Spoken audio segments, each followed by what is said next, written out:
Il y a des crimes si terribles que la peine de mort ne suffit pas. Prenons l'exemple le tueur de Green River, par exemple, qui a tué plus de 70 femmes pendant 2 décennies, ou Brian Nichols, qui s'est livré à une folie meurtrière dans une salle d'audience.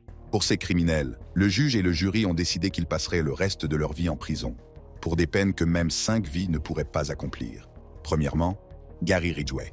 Laissez-moi vous raconter une histoire qui va vous bouleverser, celle de Gary Ridgway, plus connu sous le nom de tueur de la rivière verte. Son nom n'évoque peut-être pas autant de choses que celui de certains tueurs en série tristement célèbres. Mais ces crimes, eux, sont de véritables cauchemars. Ils sont de l'ordre du cauchemar. Au début des années 1980, Ridgway s'est lancé dans une série de crimes horribles, visant des jeunes femmes et des jeunes filles, souvent des fugueuses ou des travailleuses du sexe. Pourquoi ces jeunes filles?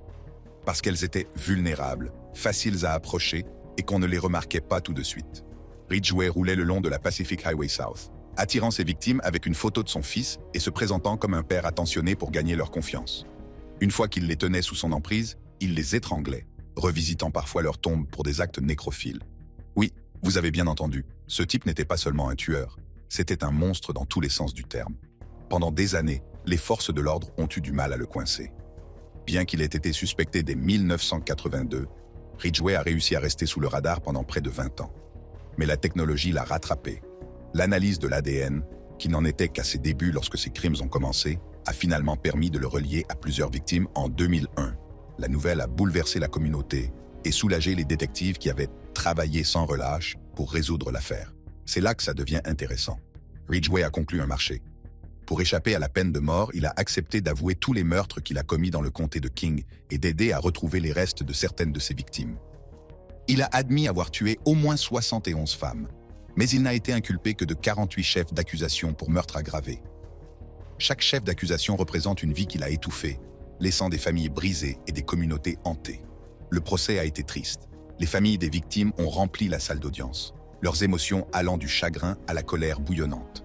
Regarder Ridgway assis, sans émotion, alors que ses actes odieux étaient mis à nu, était presque trop difficile à supporter pour eux. Les chefs d'accusation ont été lus. 48 chefs d'accusation de meurtre aggravés au premier degré et de sollicitation. On pouvait sentir le poids de chaque mot. Lorsque le juge a finalement condamné Ridgway, celui-ci n'a pas bronché. Il a été condamné à 48 peines consécutives de prison à perpétuité, sans possibilité de libération conditionnelle. C'est-à-dire 48 vies pour 48 innocents. Et pourtant, à la lecture de la sentence, Ridgway est resté assis, totalement dépourvu d'émotion. Pas de larmes, pas d'excuses. C'était comme regarder dans les yeux d'une personne complètement détachée de l'humanité. L'un des moments les plus effrayants a été la diffusion par la cour d'une vidéo des aveux de Ridgway. D'un ton froid et détaché, il a décrit le meurtre de Shonda Summers et l'abandon de son corps près des limites d'un aéroport. L'absence de remords dans sa voix a fait frissonner tout le monde. Les familles sont restées assises, confrontées à l'horreur de connaître l'étendue de sa dépravation. Mais même avec sa condamnation, les cicatrices qu'il a laissées derrière lui sont loin d'être refermées. Certaines familles ont trouvé du réconfort en sachant qu'il ne serait jamais remis en liberté. Mais pour d'autres, ces crimes ont rouvert des blessures qui ne se refermeront peut-être jamais complètement. Pour ne rien arranger, Ridgway a admis avoir tué 65 à 70 femmes, ce qui signifie que son nom reste associé à des affaires non résolues. Les familles de ces victimes disparues continuent de chercher des réponses et attendent désespérément de pouvoir tourner la page. Et Ridgway, il passe le reste de ses jours en prison, où il ne verra plus jamais le monde extérieur. C'est un sort pire que la mort, honnêtement. Aucune chance de libération conditionnelle, aucune liberté, juste des jours interminables dans une cellule avec pour seule compagnie ses pensées tordues. Mais d'une manière ou d'une autre, son histoire n'a rien à envier à celle de Ryan Stone. L'histoire de cet homme est tout droit sortie d'un film d'action, mais la fin, pas si glamour. Imaginez un homme de 30 ans qui a fait la une des journaux pour avoir entraîné la police dans l'une des plus folles courses-poursuites que le Colorado ait jamais connues. Il ne se contentait pas de rouler à toute allure sur l'autoroute. Ryan accumulait les délits comme s'il s'agissait de points bonus dans un jeu vidéo. Et laissez-moi vous dire que le décompte final n'était pas beau à voir. Tout a commencé à l'extérieur d'une station-service lorsque Ryan a volé un SUV avec un enfant de 4 ans attaché sur le siège arrière. Oui, vous avez bien entendu. Il ne s'est pas contenté de voler une voiture, il a kidnappé un enfant. Il a parcouru les rues de Castle Rock, dans le Colorado, semant le chaos à chaque tournant. À un moment donné, il a percuté une autre voiture, a tiré la conductrice par la jambe, puis s'est enfui avec son véhicule. Et comme si cela ne suffisait pas, alors que la police tentait désespérément de l'arrêter, il a renversé un agent de la police nationale qui posait un dispositif de dégonflage des pneus, cassant la jambe du pauvre homme. Mais écoutez bien, pendant qu'il était en prison, Ryan a eu l'audace de se vanter de tout ce qui s'était passé. Il expliquait à une femme comment il pourrait tirer profit de la vidéo de la poursuite et a même mentionné qu'il serait payé par YouTube. Je veux dire, vraiment, ce type a causé un mal incalculable et pensait pouvoir tirer profit de ses crimes. Ce genre d'arrogance fait bouillir le sang, n'est-ce pas? Cependant, lorsqu'il s'est agi de faire face à la musique au tribunal, Ryan a essayé une approche différente.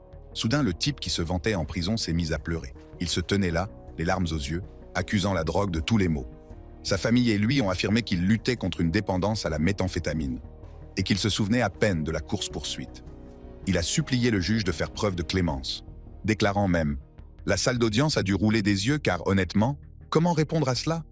Mais le juge ne l'entendait pas de cette oreille. Ryan Stone avait accumulé 18 chefs d'accusation, allant du vol de voiture à la maltraitance d'enfants, en passant par la tentative d'homicide involontaire et l'agression au premier degré. Le jury n'a pas bronché, le déclarant coupable de tous les chefs d'accusation. Et la sentence, 160 ans de prison. Pour mettre les choses en perspective, Ryan ne pourra même pas bénéficier d'une libération conditionnelle avant l'âge de 105 ans. Et soyons réalistes, quelles sont les chances que cela se produise? Si vous pensez que la peine de Ryan Stone est folle, attendez de savoir ce qu'il en est de Terry Nichols. Ce nom est à jamais lié à l'un des moments les plus sombres de l'histoire américaine. Avant le 11 septembre, il y a eu l'attentat d'Oklahoma City, un cauchemar qui a ébranlé la nation au plus profond d'elle-même. Le 19 avril 1995, un camion piégé a explosé devant le bâtiment fédéral Alfred P. Murrah, tuant 168 personnes, dont 19 enfants. Il s'agit de l'acte de terrorisme intérieur le plus meurtrier de l'histoire des États-Unis à l'époque. Timothy McVeigh, l'homme qui a fait exploser la bombe, a été exécuté pour cet acte. Mais son partenaire, Terry Nichols, il passera le reste de sa vie en prison sous le coup d'une montagne de condamnations consécutives. Nichols ne semblait pas destiné à la prison. Il a grandi dans une ferme du Michigan, comme un enfant ordinaire d'une ville ordinaire. Après le lycée, il a tenté sa chance à l'université, mais a abandonné au bout d'un semestre. Il s'est ensuite engagé dans l'armée, mais rien de son service militaire n'a été remarqué. Pourtant, quelque chose dans son service militaire semble avoir semé les graines de son ressentiment grandissant envers le gouvernement. Lorsque le siège de Waco a eu lieu en 1993, où une confrontation entre des agents fédéraux et les Davidians de la branche s'est soldée par une tragédie, Nichols était furieux. Pour lui, c'était la preuve que le gouvernement avait beaucoup trop de pouvoir. C'est à cette époque que Nichols a rencontré Timothy McVeigh, qui partageait sa colère contre le gouvernement. Les deux hommes sont devenus amis, unis par leur rage, et ont commencé à préparer quelque chose d'impensable. Ils ont passé des mois à préparer l'attentat d'Oklahoma City. Nichols était le logisticien. Il achetait des tonnes d'engrais à base de nitrate d'ammonium pour fabriquer la bombe et aidait à voler les explosifs. Pour financer l'opération, ils ont même cambriolé un marchand d'armes. Ces types étaient prêts à tout. Le matin du 19 avril, McVeigh a conduit un camion de location bourré d'explosifs jusqu'au bâtiment fédéral et l'a fait exploser. L'explosion a été massive, détruisant le bâtiment et tuant 168 personnes. La dévastation est sans précédent dans le pays. Nichols n'était pas sur les lieux de l'attentat, mais ses empreintes digitales ont été retrouvées sur tous les plans. Les autorités n'ont pas perdu de temps pour le retrouver. Elles ont arrêté Nichols 2 jours seulement après l'attentat.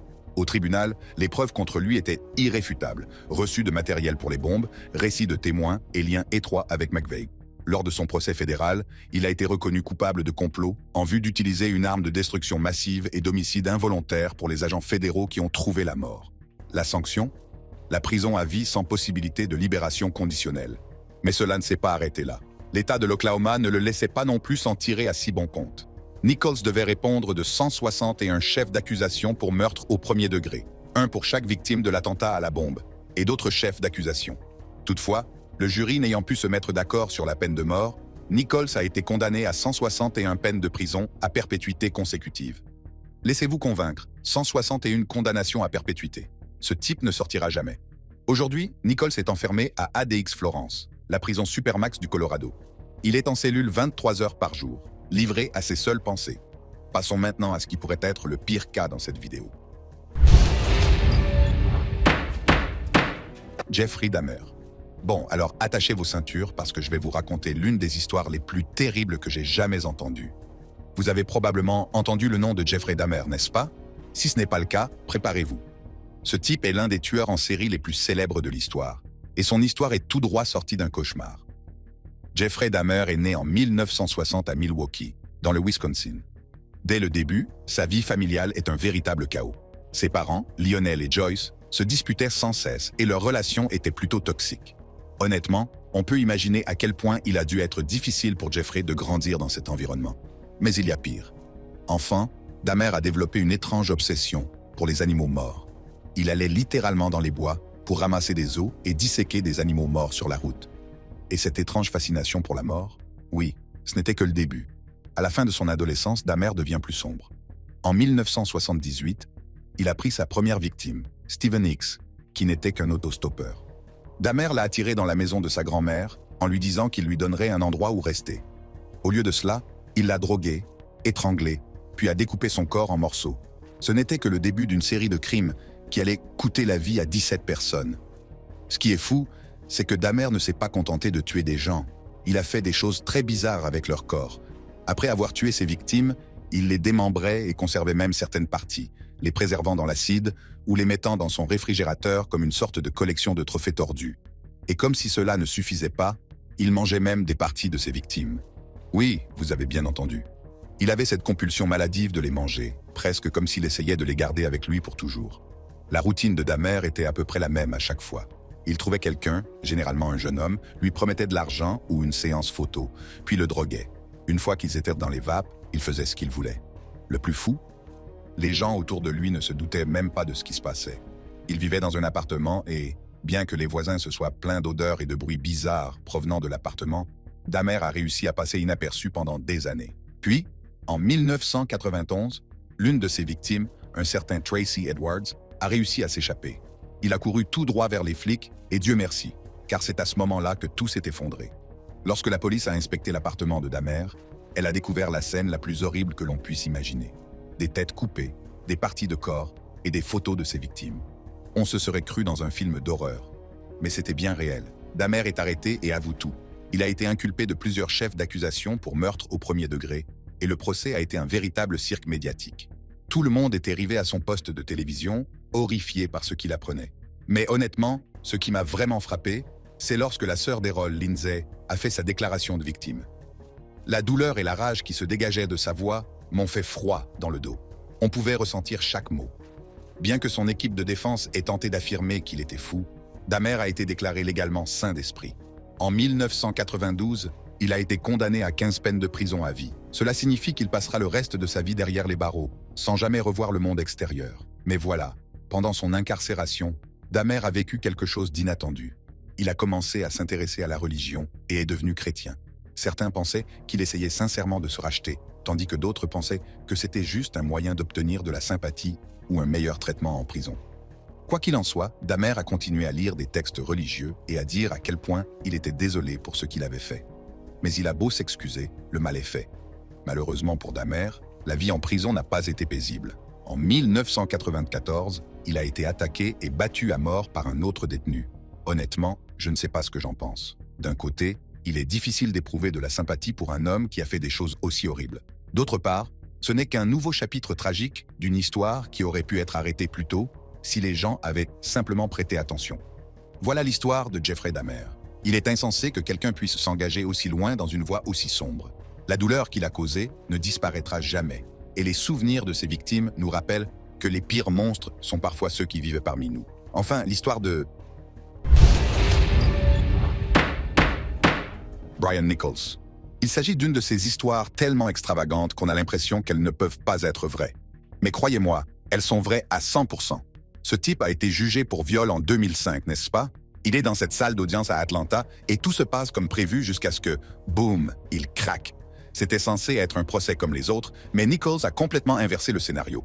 Voici donc l'histoire. Brian Nichols, alors qu'il était jugé pour des faits assez graves comme le viol et l'enlèvement, était escorté par un adjoint dans le palais de justice. Et de nulle part, il la domine, lui vole son arme et la frappe pour la plonger dans le coma. Genre, c'est quoi ce bordel? Mais ce n'était même pas le pire. Non, il ne faisait que commencer. C'est là que ça devient encore plus fou. Nichols tue 4 personnes ce jour-là. D'abord, il tire sur le juge Roland Barnes et sur la chroniqueuse judiciaire Julie Ann Brando. Puis il s'en prend à un policier, le sergent Hoyt Teasley, qui essayait simplement de l'arrêter. Qui fait cela? Il était en plein déchaînement et personne ne l'a vu venir. Il court dans le palais de justice. Et tout le monde s'efforce de comprendre ce qui se passe. Après avoir tué ces personnes, Nichols n'a pas attendu qu'on l'attrape. Il s'est enfui. Il a détourné plusieurs voitures, tiré sur un agent de l'ICE et s'est enfui pendant plus d'une journée. Pouvez-vous imaginer le chaos? Atlanta était en proie à la panique. Il a même fini dans l'émission America's Most Wanted. Ce type était comme un fugitif dans la vraie vie, mais il était loin d'être fini. Et puis, les choses ont pris une autre tournure insensée. Nichols a fini par retenir une femme nommée Ashley Smith en otage dans son appartement. Maintenant, cette partie, c'est tout simplement fou. Ashley était veuve et traversait une période difficile, mais elle n'allait pas laisser Nichols la contrôler. Elle a commencé à lui parler de ses difficultés, de la mort de son mari, et lui a même donné de la méthamphétamine pour le calmer. Mais ce qui m'a le plus impressionné, c'est qu'elle l'a convaincu de la laisser partir voir sa fille. Et à la seconde où elle est sortie, elle a appelé les flics. On se serait cru dans un film. Grâce à sa rapidité d'esprit, Nichols a été arrêté et son règne de terreur a enfin pris fin.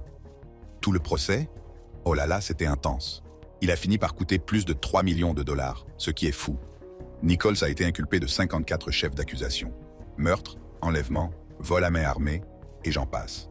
L'accusation réclamait la peine de mort, bien sûr, parce qu'il s'agissait d'un tueur pur et dur. Ils ont dit qu'il était de sang-froid, sans remords et dangereux.